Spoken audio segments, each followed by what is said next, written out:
নমস্কার সবাইকে, welcome back to my channel. আজকে চলে এসেছি ছোট্ট একটা মিনি ব্লগ নিয়ে। এখন দুপুর ছিল 3:30। এই সময় এখন যেহেতু আমি দুপুরবেলা ঘুমাই না, ওই জন্য তাড়াতাড়ি করে বিকেলের আর কি কাজগুলো একটু একটু করে সেরে নিচ্ছিলাম। তাই আগে ঘরটা ঝাড়ু দিয়ে নিচ্ছিলাম, তারপরে বাকি কাজগুলো করব। আর আজকে দুপুরের দিক করেই এখন আর রান্না আগে থেকে করে রাখি না, বিকেলের দিকে এই 3:30 4টার সময় করেই রান্না করি। বরমশাই এখন আসে 5:30 কি 6টার সময়, তখন একেবারে রাতে আর খাওয়া দাওয়া হয় না, ওই গরম গরম যা রান্না বান্না করি ওটাই খেয়ে নিই। আর রাতের বেলা খাওয়ার দরকার হয় না। ঘরটা ঝাড়ু দিয়ে নিলাম, তারপরে এবার উপরে চলে যাচ্ছি ছাদে।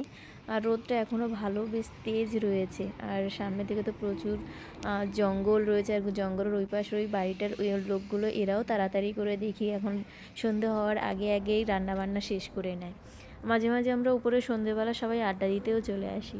আর উপরে যেহেতু আমার জামা কাপড় ছিল, ওইগুলোও আমি একেবারে নিয়ে যাব। একটুখানি রোদ পোয়ানোটাও হবে বিকেলের। এখন হাওয়া দিচ্ছে বলে অতটা রোদটা গায়ে লাগে না, সকালবেলা যা কুয়াশা পড়ে।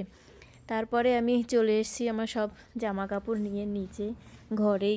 পাশের ঘরের ভাবিরাও চলে গেছে কালকে বাড়ি, আনারাও আসবে এক সপ্তাহ বাদে। এইবার আমরাও বাড়ি যাচ্ছি, তো তার আগে অনেক কাজও সেরে নিতে হবে। তাই আর যেহেতু হাতে 2টো দিন রয়েছে, সেই জন্য আমি এক এক করে এখন সব কাজগুলো সেরে নেব। এবার আগেরবার বাড়ি যাওয়ার সময় আমি শুকনো আমলকি নিয়ে গেছিলাম, তো শাশুড়ি মায়ের পছন্দ হয়েছিল। তাই এবারও বললো যখন আসবি তখন নিয়ে আসবি, সেই জন্য আমলকি শুকিয়ে রেখেছি। এরপরে আমি রান্নার কাছে চলে এলাম। আগে ভাতটা আমি বসিয়ে দিয়েছি আগেই, আর সবজিগুলোও আমি কেটে রেখেছি। আর যেহেতু বাড়ি যাচ্ছি, তো আর এক্সট্রা কোনো এখন বাজারও করছি না, ফ্রিজে যা ছিল ওইগুলোই আস্তে আস্তে করে শেষ করে যাচ্ছি যাওয়ার আগে। আলাদা করে আর কিছু কিনবো না।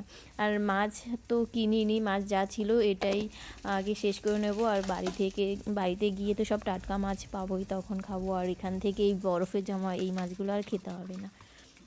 এরপরে এই মাছের মাথা ছিল, আর এই মাথা দিয়েও একটা সবজির মধ্যে দিয়ে নেব। আর ওই রান্না করার ফাঁকে ফাঁকে আমি জামা কাপড়গুলোও ভাঁজ করে নিচ্ছি, আস্তে আস্তে প্যাকিং শুরু করতে হবে।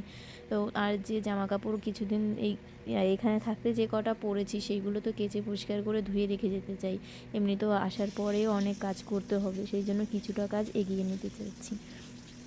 আর দুপুরবেলা আজকে সেলাই করতে বসে এত প্রবলেম করছিল কারেন্ট। এই শীতকালেও 5-6 বার দিনের মধ্যে কারেন্ট চলে যায় না, আমি এখন সেলাইয়ের ভিডিও করতে পারছি না কিছু, খুব প্রবলেম হচ্ছে কারেন্টের জন্য।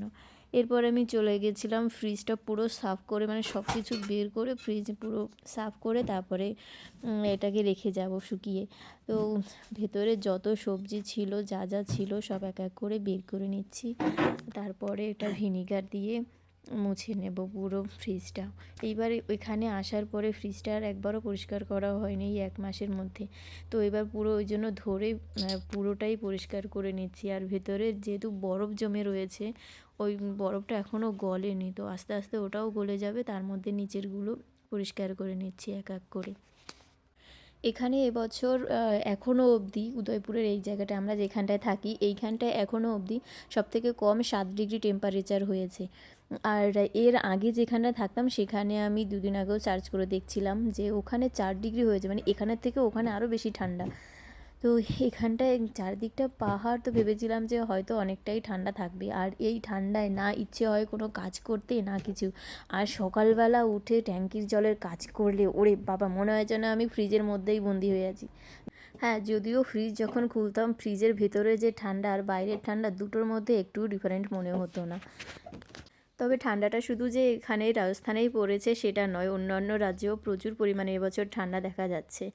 আর কলকাতায় শুনেছি ওখানেও 9 ডিগ্রি টেম্পারেচার হয়েছে, যেটা আর কি মানে বহু বছরে, মানে আমার কানে তো এখনও অবধি আসেনি। আমার যতদূর সম্ভব মনে আছে এবছর এত ঠান্ডা পড়েছে। অন্যান্য বছর তো জোর হলে 1 সপ্তাহ থেকে 10 দিন বা 15 দিনের মতোই ঠান্ডা থাকতো, এবছর সেই তুলনায় অনেকটাই বেশি। যাই হোক, শীতকালে শীত পড়ছে, গরমকালে তো ফাটিয়ে গরম পড়ে, সেই অনুযায়ী শীতকালে শীতও পড়ছে। সবাই বেশ ঘুরতে যেতে পারছে। পিঠে পুলি এই সময় তো আমাদের পিঠে পুলি হয় বেশ এবছর, তাহলে আরাম করেই খাওয়া হচ্ছে, পিকনিক হচ্ছে বেশ। আমি অনেক বছর ধরে পিকনিকে এখনও অবধি, মানে অনেক 3 বছর ধরে এখনও অবধি কোনো রকম পিকনিক বা সেরকম কিছু হয়নি আমার সঙ্গে। এবার যদি বাড়িতে গিয়ে হয় তো মজাই হবে। কথা বলতে বলতে আমার মোটামুটি সব কাজও হয়ে গেছে, মানে ফ্রিজটা পরিষ্কার আমার হয়ে গেছে এবার। আর এবার ভেতরটা ওটা খুলে রাখবো পরে, যাতে ভালোভাবে এটা শুকিয়ে যায়। এই ছিল আজকে আমার মিনি ব্লগ। তো দেখা হবে পরের নতুন কোনো ভিডিওতে। টাটা।